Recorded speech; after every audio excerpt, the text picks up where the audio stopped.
The political aftershocks from the Laquan McDonald case and other police shootings are still rumbling. Mayor Emanuel now plans to scrap the controversial agency that reviews police misconduct. Emanuel wants to replace the Independent Police Review Authority, known as IPRA, with a new civilian agency that can help rebuild trust in the Chicago Police Department. The IPRA itself has lost credibility with the public. Whatever credibility IPRA had collapsed last year after video of the Laquan McDonald shooting became public. But doubts about IPRA surfaced long before. In fact, the agency had reviewed more than 400 police shootings, but in only 2 cases did IPRA rule them unjustified. Both involved off-duty officers. To this day, IPRA has never found a cop at fault for a shooting on duty. In his investigation of IPRA, WBEZ reporter Chip Mitchell revealed that the agency's leadership was dominated by former cops. We also found that IPRA was trying to silence some investigators on its staff that believed officers were at fault in some specific shooting cases. We also found that IPRA was trying to scrub any signs of dissension about shooting cases from the case files, so there would be no record that the bosses had overturned the investigators' findings about those cases. As political pressure over police shootings grew, Mayor Emanuel appointed a police accountability task force. In its final report released last month, it found racism and systemic failures in the city's police force and recommended abolishing IPRA. We have to re-examine, as we will, what does use of force mean? What are the circumstances in which that should happen? And is the focus on sanctity of life as it should be? Lori Lightfoot chaired the task force and heads the Chicago Police Board.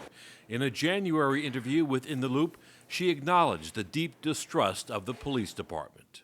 There is a large contingent of folks in particular neighborhoods, but I think it's, the sentiment is broad spread that they have lost confidence and faith in the police department. That message has been delivered very loud and clear. But the problem is decades old. Back in 2007, public outcry over another video, this one showing an off-duty Chicago cop beating a female bartender, led to a similar shakeup of police oversight. Chicago's then mayor, Richard M. Daley, abolished the Office of Professional Standards. He moved its responsibilities of investigating police misconduct out of the police department, and he gave it a new name, the Independent Police Review Authority, IPRA. But all the same staff and investigators remained on the agency, and all the same policies and procedures remained in place. And things didn't really change that much. This time, the Mayor Emanuel's Police Accountability Task Force has recommended changes that are much more sweeping. So we'll see how many of those proposals Mayor Emanuel and the City Council adopt. Mayor Emanuel will present his new plan for police oversight to the City Council next month. And joining us this evening to talk about this story and others are Matthew Gebhardt, attorney for the law offices of Matthew R. Gebhardt, Nancy Hardy, reporter with WBBM News Radio 780, and Anthony Anderson, State Director for the Illinois Convention of States. And welcome, everyone. Thank you. Thank you. So we've heard reform proposals before. We've seen these attempts over the years. Matthew, what does this one need to make work that the others didn't have? Well, frankly, Chris, I think, as we just saw in the segment there, we saw a video about 10 years ago with that brutal beating of the bartender. Now we have the Laquan McDonald video. And the similarities now, everyone wants reform. Well, there really was no reform 10 years ago. It went from one organization to another. What you really need is a professional group of people who have the skills to investigate these incidents, and yet have no ties, political or social, with the police department. Well, this is the city of Chicago. I don't know if those people exist here. So I don't know where you're going to find these people to do this job. Nancy, for Mayor Emanuel, what kind of a balancing act is this? He's got to worry about the image of the police department. At the same time, he's got to seem like he has the backs of Chicago police officers. Right, and he doesn't necessarily have the support of the aldermen like he has in the past. When he did come out with this proposal, there's already a proposal in the City Council by Leslie Hairston and Jason Irvin, and they're wondering, so what are the details of this? How is the public going to be involved? How are you going to appease this community that has been very upset for months on end, protesting in the streets? It's a really fine line that he's going to have to walk. So, Anthony, what do you think can make this reform work where others have not worked so well? What I think can make this reform work is community involvement. The community at every level has to be involved in any sort of shakeup that's going to happen. You can't have a so-called independent agency such as IPRA do investigations and less than 2% of the allegations are ever substantiated. And so under that umbrella, you see now why individuals within the community are saying that the system is corrupt.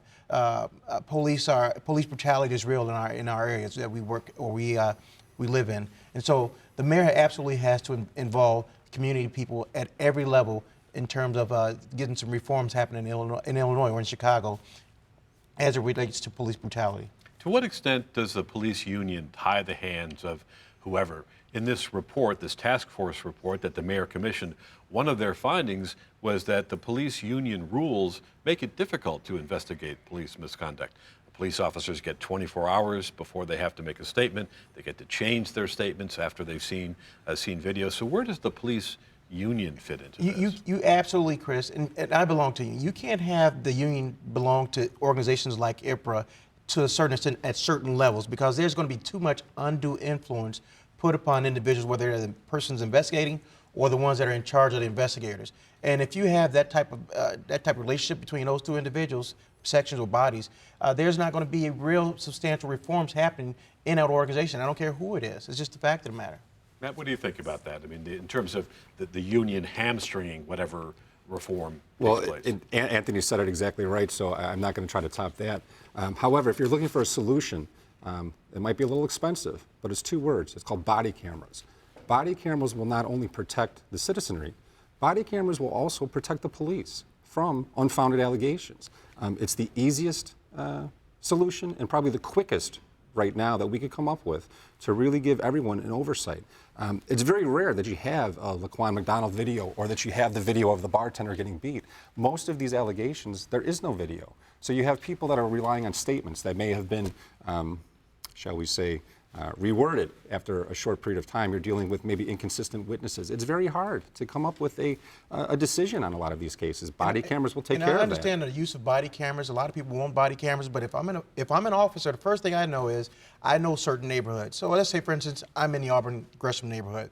I know, for instance, there are going to be people in this corner, or in this neighborhood, that neighborhood. I'm going to start avoiding those areas, so there won't be that much scrutiny on me as it relates to these body cameras. So that can be a double-edged sword. So I would, caution people about the use of body cams because it's not going to be the pill that we're looking for in terms of getting this police reform under some control. Well, and the dash cams were supposed to do that, and we found that so many of them have had the audio disabled and weren't working repeatedly. So Absolutely. You just wonder if the body cams are going to be the new iteration of that. One last thing, the new police superintendent, Eddie Johnson, has been on the force for 27 years. He said he's never seen police misconduct in those 27 years. Well, I would like to say first-hand knowledge. I've been in the Department of Corrections and Juvenile Justice for the last 24 years, and you have to be blind not to see certain officers making certain decisions that are contrary to policy and or administrative directives. So is he the one to implement these reforms?